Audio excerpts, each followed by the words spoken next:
শেখ মুজিব 25 তারিখে পালানোর আগে সে 27 তারিখে হরতালের কর্মসূচি দিয়েছে। পালিয়েছেন বলছেন? অবশ্যই পালিয়েছে।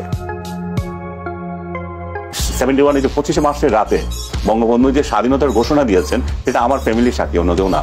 আমার চাচা, উনি চিটং ছাত্রলীগের নেতা বখতিয়ার উদ্দিন চৌধুরী, রাত 12টার পরে তারা মাইকিং করেছেন রিক্সা নিয়ে, বলে যে তোমরা যাও, বঙ্গবন্ধু স্বাধীনতা ঘোষণা করেছে। এটা রাত 12টার পরে, এটা তারা সারা চিটং শহরে মাইকিং করেছে, বঙ্গবন্ধু স্বাধীনতার ঘোষণা দিয়েছেন।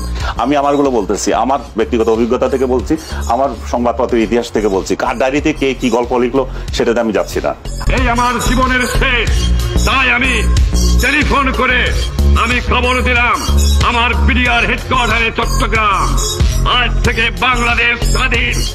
আমার জীবনে তোমাদের সঙ্গে দেখা হতে না পারে, বাংলার ঘরে ঘরে জানিয়ে দাও, যে পর্যন্ত না 7 কোটি মানুষ স্বাধীনতা না পাবে, সংগ্রাম চালিয়ে যাও, যুদ্ধ করো।